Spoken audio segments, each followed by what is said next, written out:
अपने विचारों के प्रति सजग बने रहना अत्यंत आवश्यक है। उठते बैठते, खाते पीते, सोते जागते, वार्तालाप करते या मौन रहते हुए, पूजा पाठ करते या प्रेम प्रदर्शित करते हुए, अर्थात हर समय हमारे मन में कोई न कोई विचार चलता ही रहता है। प्रायः ऐसा होता है कि जब हम पढ़ते पढ़ाते अथवा कोई अन्य कार्य करते हैं तो हमारा मन अपने मित्र, प्रेमिका या घरेलू कलह के साथ जुड़ा होता है। ऐसा भी होता है कि व्यक्ति आत्मा, परमात्मा, त्याग, सेवा, देश प्रेम आदि की बड़ी बड़ी बातें करता है, लेकिन उसके आंतरिक मन में वासना, शोषण और विश्वासघात के विचारों की फिल्म चलती रहती है। मन इतनी तीव्र गति एवं चपलता से कार्य करता है कि वार्तालाप और चिंतन दोनों ही स्तरों पर एक साथ संबद्ध होता है। हमारा मन एक साथ कई कार्य कर सकता है, क्योंकि उसकी गति प्रकाश के वेग 1 सेकंड में लगभग 1,86,000 मील से भी अधिक होती है। वास्तविकता यह है कि चेतन मन एक समय में एक ही कार्य करता है, लेकिन प्रकाश से भी अधिक गति एवं चपलता के कारण बाहर से ऐसा लगता है जैसे वह एक साथ कई कार्य कर रहा हो।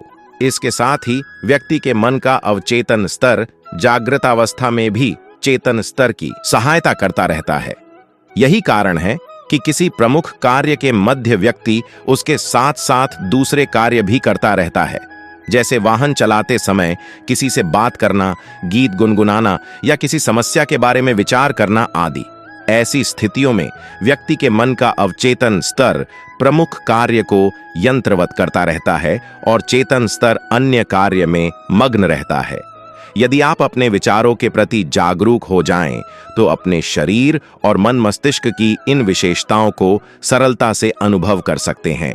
प्रारंभ में आपको अभ्यास करना असंभव सा जान पड़ेगा, लेकिन कुछ समय बाद आपको अनुभव होगा कि ऐसा हो ही नहीं गया, ऐसा करना कितना सरल भी है। आपने जब भी कोई नया कार्य किया या सीखा है, आपको कुछ ऐसे ही अनुभवों से गुजरना पड़ा है। इसलिए आप कुछ दिनों तक ऐसा लगातार अभ्यास करके देखें, आपको आश्चर्य होगा कि जो बुरी लतें छुड़ाए नहीं छूटती थीं, वे सहज ही दूर हो गई हैं। यहाँ विचारों और भावनाओं के बीच का अंतर समझना भी आवश्यक है। हमारे मन में जो जो बातें चलती रहती हैं, वे हमारे विचार हैं। इन विचारों के प्रति हमारी जो जो प्रतिक्रिया होती है, वह भावना है। किसी विचार के साथ भावना का जन्म हो, इसके लिए उसके साथ लिप्त या मोहग्रस्त होना आवश्यक है। जैसे जैसे हम अपने अहं को उस भाव के साथ लीन करते चले जाते हैं, वह एक आवेग का रूप लेता चला जाता है। यह भावावेग हमारे शरीर और मन मस्तिष्क को पूरी तरह अपने वश में कर लेता है। जैसे स्वभाव से शीतल जल अग्निसंघ उसके गुण दोषों को अपना लेता है और अपना स्वभाव छोड़ देता है, वैसा ही यहाँ घटित होता है। यह बड़े आश्चर्य का विषय है कि प्रायः लोग अपने व्यापार या व्यवसाय अथवा नौकरी में होने वाले लाभ हानि का लेखा जोखा रुपयों की संख्या में करते हैं, किंतु अपने स्वभाव के कारण होने वाले लाभ हानि पर ध्यान नहीं देते। सच्चाई यह है कि हमारी आर्थिक उन्नति अथवा नौकरी में पदोन्नति बहुत अंशों में हमारे नकारात्मक या सकारात्मक सोच और अच्छे या बुरे स्वभाव पर निर्भर करती है। सकारात्मक सोच सदैव उन्नति, प्रगति एवं पदोन्नति के मार्ग को प्रशस्त करती है। निम्न उदाहरण, इसका कोई जीता जागता प्रमाण है। नीरज एक कॉल सेंटर में कार्य करता था। वर्षों तक नीरज वहां मन लगाकर कार्य करता रहा। वह बड़ा मिलनसार था और कंपनी के प्रत्येक कार्य को अपना कार्य समझकर करता था। 2 वर्षों में उसका वेतन 1.5 गुना हो गया और उसे वहां टीम लीडर बना दिया गया। उसे विश्वास था कि वर्तमान मैनेजर के बाद उसे ही मैनेजर के पद पर नियुक्ति दे दी जाएगी। ऐसा कोई कारण न था कि उसकी महत्वाकांक्षा पूरी न हो सके। उसमें मैनेजर बनने की पूर्ण योग्यता थी। वैसे भी उसे यह विश्वास दिलाया गया था कि उसे ही मैनेजर पद के लिए चुना जाएगा, किंतु समय आने पर उसे दरकिनार कर दिया गया और उसी के एक साथी को मैनेजर पद पर नियुक्ति दे दी गई। यह जानकर गहन निराशा, अपमान और कुंठा से भरी नीरज की पत्नी बोली, आपको इस पर एक्शन लेना चाहिए। उसके हृदय में क्रोध की अग्नि धधक रही थी। इसके विपरीत नीरज शांत था। यद्यपि वह स्पष्ट रूप से आहत, निराश और दुविधा में था, किंतु अपनी सकारात्मक सोच के कारण उसने परिस्थिति का सामना साहस से किया। नीरज की पत्नी बोली, आपको तत्काल रिजाइन दे देना चाहिए और मैनेजमेंट को अच्छी तरह से बता देना चाहिए कि उन्होंने कितनी बड़ी गलती और नाइंसाफी की है। नीरज यह कदम नहीं उठाना चाहता था। उसने सोचा, संभवतः यह उचित रहेगा कि वह नए मैनेजर के साथ कार्य करे और उसकी हर प्रकार से यथासंभव सहायता करे। यद्यपि यह दृष्टिकोण रखना निश्चित रूप से कठिन था, किंतु वह इस कॉल सेंटर में इतने लंबे समय से कार्यरत था कि किसी अन्य कंपनी में कार्य करते हुए प्रसन्न नहीं रह सकता था। न उसकी सोच नकारात्मक थी और न ही घृणा को वह अपने अंदर आने की अनुमति ही देता था। वह जानता था कि घृणा से न केवल आत्मा कमजोर होती है, बल्कि इससे चिंतन प्रक्रिया भी अव्यवस्थित हो जाती है। नीरज को नया मैनेजर पसंद था और उसे उसके साथ काम करने में मजा आता था। वह प्रायः उसे मशविरा करने के लिए बुलवाता था और उस पर निर्भर रहने लगा था। 2 वर्ष इसी प्रकार व्यतीत हो गए। फिर एक ऐसी घटना हुई जिसने नीरज को रोमांचित और उसकी पत्नी को हतप्रभ कर दिया। एक अन्य कंपनी में उच्च पद मिल जाने के कारण मैनेजर उस कंपनी को छोड़कर चला गया और उसके स्थान पर मैनेजर के रूप में नीरज की नियुक्ति हो गई तथा उसका वेतन भी डबल हो गया। यह नीरज की सकारात्मक सोच का फल था। यह पुस्तक सकारात्मक चिंतन की सीख देती है, इसलिए नहीं कि हमें अधिक धन, पद, यश और शक्ति मिले, बल्कि इसलिए ताकि हम आस्था का व्यावहारिक प्रयोग करके जीवन में असफलता के पार जा सके और जीवन में सराहनीय रचनात्मक मूल्य को प्राप्त कर सके। विश्वास रखिए, जो व्यक्ति सदैव सुख और सफलता से भरे विचार रखता है, उसे सुख सफलता अवश्य प्राप्त होती है। यह एक प्राकृतिक और मनोवैज्ञानिक ही नहीं, वरना आध्यात्मिक नियम भी है। मन और बुद्धि द्वारा किए गए विश्लेषण अथवा निष्कर्ष को मानना या न मानना आपके अधिकार में है। अपने इस अधिकार का पूरा सदुपयोग करिए। विवेक या बुद्धि जिस कार्य को गलत माने उसे कभी स्वीकार मत कीजिए। निराशा, आलस्य, भय, चिंता, क्रोध एवं घृणा आदि के विचार आते ही उन्हें अस्वीकार कर दीजिए तथा सदैव इस प्रकार के विचार रखिए कि मैं परम शक्ति परमात्मा का अंश हूं। परम शक्ति की कृपा मेरे ऊपर है। मैं स्वस्थ तथा प्रसन्न हूं। मैं प्रभु की कृपा से दिन प्रतिदिन उन्नति करता जा रहा हूं। मेरे अंदर आत्मविश्वास, संयम तथा साहस है। संसार की सभी शक्तियां मुझे सफल बनाने में अपना सहयोग दे रही है। मुझे आशा है कि यह पुस्तक सफलता के उत्तम मार्ग को प्रशस्त करने में सहायता देगी। अध्याय 1। सदा सकारात्मक सोचे। जीवन में असफलता, पिछड़ेपन और निराशा का प्रमुख कारण है हमारी नकारात्मक सोच। यदि हम आज तक सफल नहीं हो पाए हैं, तो इसके लिए हमें किसी को दोष न देना चाहिए, क्योंकि अपनी आज की स्थिति के लिए हम खुद जिम्मेदार हैं। नकारात्मक सोच कभी सफल नहीं होने देती और सकारात्मक सोच वाला व्यक्ति कभी असफल नहीं होता। मैं यह कार्य कर सकता हूं। सकारात्मक सोच वाला व्यक्ति ऐसा सोचता है, किंतु जिसकी सोच नकारात्मक होती है वह सोचता है मैं इस कार्य को नहीं कर सकता।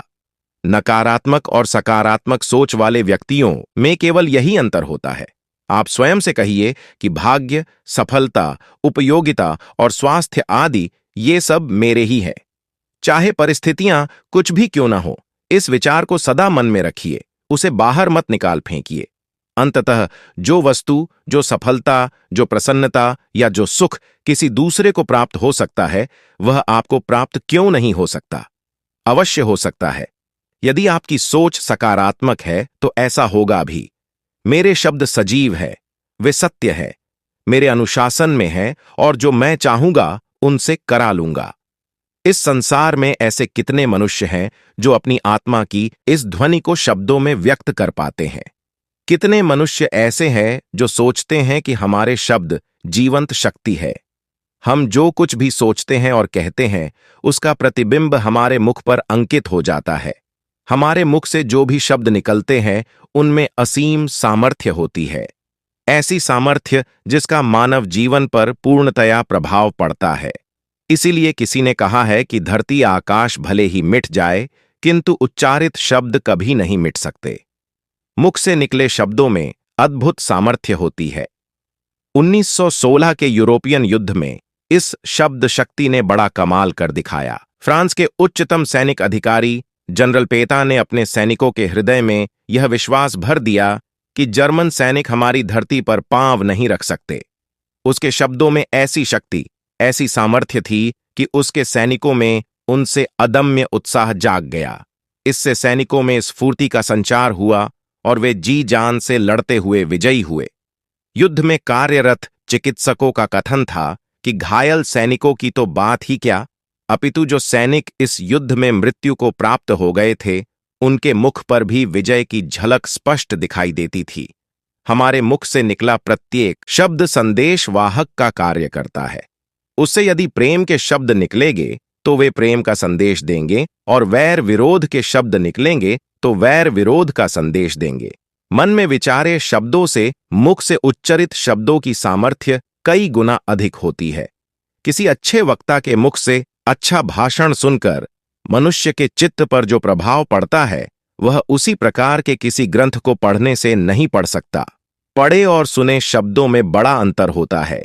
लिखित शब्द भूले जा सकते हैं, किंतु सुने गए शब्दों को आसानी से भुलाया नहीं जा सकता। उन शब्दों के पीछे जो विचार शक्ति है, वह शक्ति संपन्न होनी चाहिए। मनुष्य को सदा अपने मन में यह विचार करना चाहिए कि मैं ये कर सकता हूं, मैं अवश्य कर सकता हूं, मैं करके दिखाऊंगा, मैं अवश्य करूंगा, आदि आदि। इन शब्दों को केवल मन में ही न रखे, अपितु बार बार इनका मुख से उच्चारण भी करे। फिर देखिए कि आप वो सब कर सकते हैं या नहीं। जो लोग हकलाते हैं, जिनको किसी से बात करते हुए भय लगता है, जो बात करने से सकुचाते हैं अथवा किसी हीन भावना से ग्रस्त है, उनको चाहिए कि वे किसी एकांत कक्ष में अथवा किसी एकांत स्थान पर जाकर स्वयं से बात करने का अभ्यास करें तथा स्वयं को शक्तिशाली समझकर बात करें और अपने प्रभु को सदा अपने साथ उपस्थित समझे। फिर देखिए उनमें कितना साहस उत्पन्न हो जाता है। बहुत से व्यक्ति जीवन की प्रतिदिन की समस्याओं के आगे नतमस्तक हो जाते हैं अथवा उनसे हार मान लेते हैं। वे श्रम करते हैं, संघर्ष करते हैं और मुंह बनाकर बड़े दीन भाव से शिकायत करते हैं तथा यह मान लेते हैं कि इस जीवन में वे भाग्यहीन ही हैं। संभव है कि बहुत से व्यक्ति भाग्यहीन होते हों, किंतु एक ऐसा उपाय, एक ऐसा भाव भी है जिसके दम पर भाग्यहीनता पर नियंत्रण रखा जा सकता है और यहां तक कि उसे हटाया भी जा सकता है। यह बड़ी दुखद बात है कि लोग समस्याओं, चिंताओं और कठिनाइयों के आगे हार मान लेते हैं, जो बड़ी गलत बात है। इन्हें स्वयं पर कभी हावी नहीं होने देना चाहिए। यद्यपि आप बाधा आदि को अनुमति दे सकते हैं कि वे आपके मन मस्तिष्क पर उस सीमा तक अधिकार कर लें जहां वे एक प्रबल शक्ति बन जाए, और इस प्रकार वे आपके विचारों की सबसे प्रबल तत्व बन जाएंगी। यदि आप सीख लें कि किस प्रकार उन्हें मस्तिष्क से बाहर निकाला जाए, किस प्रकार मानसिक रूप से उनका दास बनने से इनकार किया जाए और किस प्रकार अपने विचारों के माध्यम से आध्यात्मिक शक्ति को विकसित किया जाए, तो आप उन समस्त बाधाओं, समस्याओं, चिंताओं और कठिनाइयों से ऊपर उठ सकते हैं जो आपको सामान्य रूप से हरा देने में समर्थ है। एक कोरा कागज अपने सामने रखिए, उसमें एक और ऐसी बातें लिखिए जो उत्साहप्रद, सफलतादायक अथवा विजय प्रदायक हो। उनके बराबर में उन शब्दों को लिखिए जो उनके बिल्कुल विपरीत हों।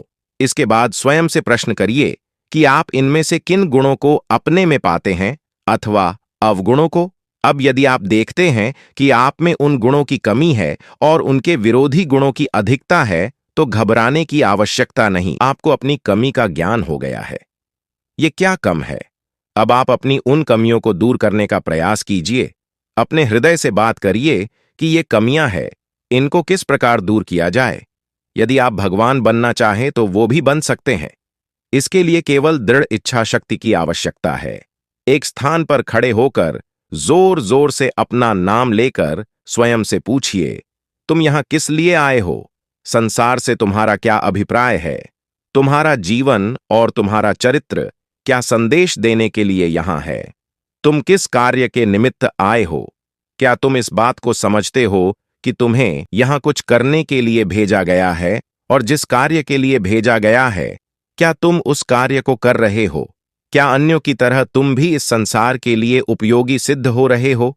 इस प्रकार के सैकड़ों प्रश्न हैं जो आपको स्वयं अपने से पूछने चाहिए। और इनका उत्तर भी आपको स्वयं प्राप्त करना होगा। इस प्रकार आपको आत्मनिरीक्षण का अवसर मिलेगा। इसके साथ ही आपको बड़े विश्वास के साथ स्वयं से ऐसी बातें भी करनी चाहिए, मैं परमात्मा का ही पुत्र हूं, मैंने ही उसकी प्रतिमा को बनाया है, मुझ में उसकी सब दिव्य विभूतियां विद्यमान हैं, मैं जो चाहूं वो कर सकता हूं, मुझ में असीम शक्ति है, क्योंकि मैं उस सर्वशक्तिमान परमेश्वर का पुत्र हूं, इसलिए मुझे उसी प्रकार का कार्य करना चाहिए। मुझ में उन योग्यताओं की भरमार है जो मेरे मनोरथ सिद्ध करने के लिए आवश्यक है, इसलिए मैं जो चाहूं वो कर लूंगा, जो चाहूं पा लूंगा। मेरे लिए कुछ भी असंभव नहीं है। स्वयं से बात करने से आपका साहस बढ़ेगा, आपकी प्रकृति बदल जाएगी और आपके स्वभाव पर इसका अनुकूल प्रभाव पड़ेगा। आप अपने में विश्वास रखें, अपनी योग्यताओं में विश्वास रखें, क्योंकि आत्मविश्वास के बिना आप सफल या सुखी नहीं हो सकते। प्रबल आत्मविश्वास के सहारे ही आप सफलता प्राप्त कर सकते हैं। स्वयं से, अपने हृदय से बात करते समय भी नकारात्मक विचार का प्रयोग कभी न करें, क्योंकि केवल सकारात्मक विचारों से ही परिणाम मिलते हैं। यदि आप बाधाओं को जीतना चाहते हैं तो स्वयं से कहिए, मैं हारने में विश्वास नहीं करता। इस प्रकार अपनी चेतना की गहराइयों में सकारात्मक विचारों के नमूने को विकसित करें। हम बाधाओं का सामना किस तरह करते हैं, यह सीधे रूप से हमारी मानसिकता से संबद्ध होता है। हमारी अधिकतम कठिनाइयां वास्तव में मानसिक ही होती हैं। यदि आपको कोई बाधा या कठिनाई अधिक समय से परास्त करती चली आ रही है तो संभवतः ऐसा इसलिए है क्योंकि आपने स्वयं को लंबे समय तक यह बताया है कि आप इस बारे में कुछ नहीं कर सकते। आपने अपनी अयोग्यता पर जोर दिया है और आपके मस्तिष्क ने धीरे धीरे इस निष्कर्ष पर विश्वास कर लिया है। जब आपके मस्तिष्क को यह विश्वास हो जाता है तो आपको विश्वास हो जाता है, क्योंकि आप जो सोचते हैं वही आप होते हैं। लार्सन द्वारा सुझाए निम्न वाक्य को यदि आप नित्य प्रति नियमित रूप से दोहराएंगे तो आप में महान परिवर्तन हो जाएगा। लोग आप पर भरोसा करने लगेंगे। आप प्रतिदिन दोहराएं, मैं जो हूं उससे अधिक बनूंगा, मैं और अधिक उपलब्धि अर्जित करूंगा, क्योंकि मैं जानता हूं कि मैं ऐसा कर सकता हूं। मैं कठिनाई में दृढ़ निश्चयी बनकर साहस नहीं छोड़ूंगा। मैं केवल सत्य और स्वतंत्रता के सिद्धांतों का पालन करूंगा। मेरे शब्दों में सदा उत्साह ही प्रकट होगा। मैं सदा परोपकार की भावना से ही कार्य करूंगा। जब आप अपने आप से इस प्रकार की बातें कर रहे होंगे तो आरंभ में संभवतः आपको ये लगे कि ये क्या मूर्खता है, किंतु आपको इस अभ्यास को बीच में ही नहीं छोड़ना चाहिए। कुछ ही समय में आपके मन की ये भावना दूर हो जाएगी कि यह मूर्खता नहीं है, अपितु इससे आपको लाभ होता दिखाई देगा। तब आप अपने विषय में अधिक उच्च विचार रखने लगेंगे। इससे आपके विश्वास की वृद्धि होगी, दृढ़ता और सुरक्षा की भावना जागृत होगी। आपको अपनी योग्यताओं पर अधिकाधिक विश्वास होने लगेगा, यहां तक कि आप अपनी दृष्टि में ही बहुत ऊंचे उठ जाएंगे। नित्य प्रति अपने मन में किसी एक ऐसे व्यक्ति का ध्यान कीजिए जिसके कार्य से आप प्रभावित रहे हैं। स्वयं में उन गुणों को समाहित करने का यत्न कीजिए और स्वयं से कहिए कि आप भी उस जैसा बनना चाहते हैं। यदि आपसे किसी प्रकार की भूल हो जाती है तो उसकी चिंता मत करिए। सदा अपने को ये विश्वास दिलाइए कि आप सफलता की ओर बढ़ रहे हैं। आपको चाहिए कि जो प्रण आपने किया है, जो संकल्प मन में धारण किया है, उसको निरंतर दोहराते रहिए और उसको पूर्ण करने को प्रयत्नशील भी रहिए। कोई आपकी निंदा करता है या प्रशंसा, इससे आपको कोई सरोकार नहीं होना चाहिए। आप अपनी धुन में, अपनी मस्ती में, अपनी पूरी शक्ति के साथ अपना कार्य करते रहिए। लोगों की चिंता छोड़ दीजिए, अपनी सहायता स्वयं करिए। परमात्मा भी उसी की सहायता करता है जो अपनी सहायता आप करते हैं।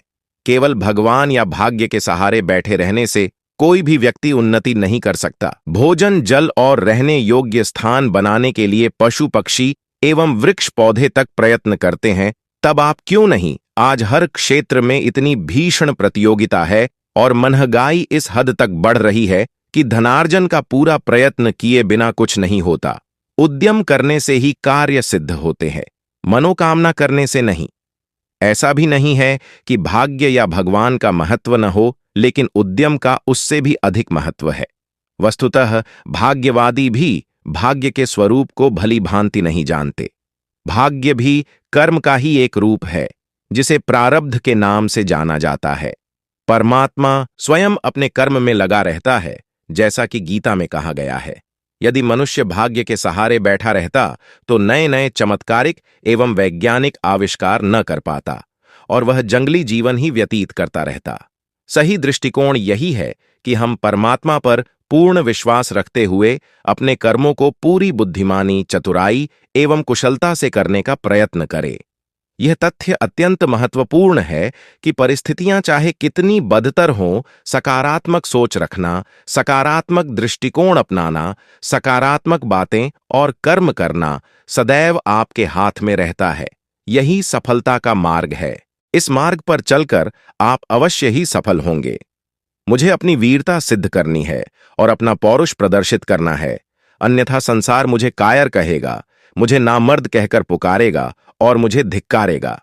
इसी प्रकार के कथन तथा महान व्यक्तियों के उदाहरण कंठाग्र करने चाहिए, जो समय समय पर आपको उत्प्रेरित तथा अनुप्राणित करे और उस समय जब आप धैर्य खो बैठे तो आपको धीरज बंधाए।